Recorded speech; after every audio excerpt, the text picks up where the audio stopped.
Dr. Zakir, some scholars say that smoking is haram. I'd like to know what's your opinion.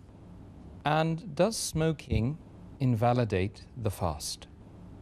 As far as smoking is concerned, several years before, when science hadn't advanced that far, most of the scholars used to say that smoking is makruh. Based on the hadith of Muhammad Sallallahu Alaihi Wasallam, which is mentioned in Sahih Bukhari, volume number 1, in the book of Adhan, hadith number 855, where the Prophet said that anyone who eats garlic or onion, they should stay away from us and stay away from the mosque. Prophet said that, don't come to the mosque after having garlic or onion because there's bad breath. When you are smoking, the breath is worse than onion or garlic. So based on this hadith, therefore garlic and onion doesn't become haram, it was makruh. So based on this hadith, scholars give the fatwa that smoking is makruh. But now, after science has advanced, we have come to know that smoking is nothing but it's a slow poisoning. Tobacco in any form, whether smoking, cigarettes, whether bidi, whether tobacco and hookah, whether chewing tobacco, all forms of tobacco contain nicotine and tar. And we know it's nothing but slow poisoning. That is the reason most of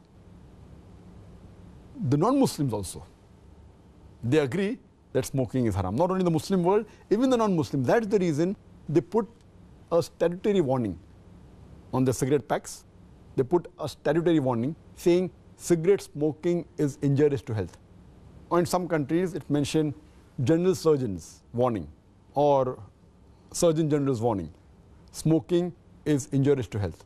And anyone gives the ad, whether in newspaper, in the magazine or television, it is compulsory that they have to highlight the statement, smoking is injurious to health. So I'm not talking about the Muslim world, even the non-Muslim world agrees that smoking is nothing but slow poisoning. And today, according to statistics, the World Health Organization says that every year more than 4 million people die only because of smoking. And if you count the other forms of tobacco, it will be much more. And today medical science tells us, and even I had learned when I was doing my medicine in the medical college, that more than 90% of the lung cancer deaths are only due to smoking, whether cigarette or bidi or whatever it is. 25% of the cardiovascular deaths are only because of smoking. 70 to 75% of bronchitis and related deaths are only because of smoking. Smoking is nothing but slow poisoning. It blackens your lips, blackens your gums, your fingertips, it damages your lips, it damages your esophagus, it damages your stomach, and it can cause constipation, it can cause loss of appetite, it can cause loss of libido, your sexual power gets suppressed, it can cause immunity to the drugs you take, and it reduces the defense of your body. And you can only give a talk on why smoking is haram, and I've given a talk on dietary laws in Islam, and I've covered this topic in detail. Time doesn't permit me here. But based on all these various research, there are today more than 400 fatwas. The majority of the scholars, they agree that smoking is haram, and all form of tobacco is haram. There may be certain scholars of certain countries, including this country where I come from, India, they say it is makruh yet. But most of the scholars, otherwise, throughout the world, majority of them, they agree that smoking is haram. Allah says in the Quran, in Surah Araf, chapter number 7, verse number 157, that you follow the prophet, the unlettered prophet who's mentioned in your law and scriptures. And further it says that this prophet asks you to do things which are good for you, tayyib for you. So take what he gives it to you, what is lawful and good. And he prohibits things which are khabis, things which are unlawful, things which are bad for you. So what a prophet gives, what he gives you which is good, take, and he prohibits you things which are khabis, unlawful, you have to abstain from it. This is the law. And Allah says in the Quran in Surah Baqarah chapter number 2, verse number 195, make not your own hands the cause of your own destruction, indicating that do not kill your own self. Because smoking is nothing but slow poisoning, it comes under this category, something like suicide. Slow poisoning, every puff you take, you reduce your life. So based on this, there are more than 400 fatwas saying that smoking is haram. And furthermore, this is one of the major reasons why it's haram. Furthermore, Allah says in the Quran, in Surah Araf, chapter number 7, verse number 31, eat and drink, but do not be extravagant. Allah says in Surah Isra, chapter number 17, verse number 26, 27, that do not be extravagant, do not be a spendthrift. For verily, a person who is a spendthrift is a brother of the Satan, is a brother of the devil.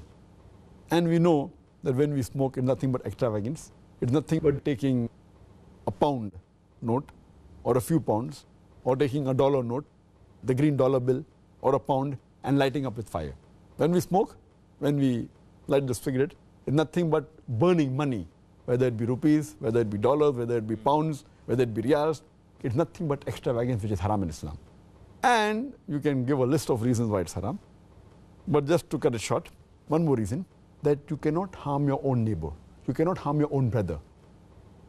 And in smoking, when you exhale out the smoke, it causes more damage to your neighbor.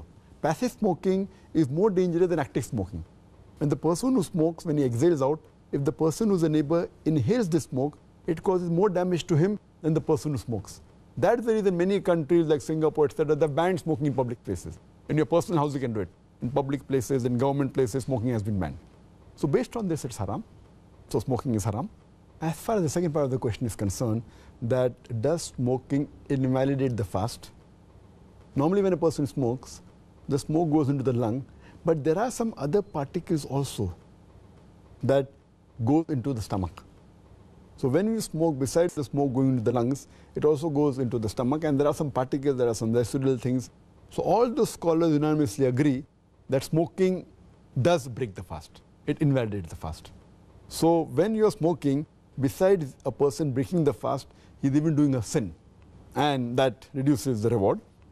And many people who are chain smokers, they don't smoke during fasting, but the moment the fast ends, after iftar, they take puffs and they keep on smoking the full night. And astaghfirullah, this again defeats the purpose of fasting, increasing the taqwa. And if a person can abstain from dawn to dusk, from the beginning of dawn to sunset, very well he can abstain from smoking from the cradle to the grave. So it's my advice, the chain smoker, Ramadan is a very good time where they can really stop smoking, and that will be a permanent part in their life, inshallah, for the future.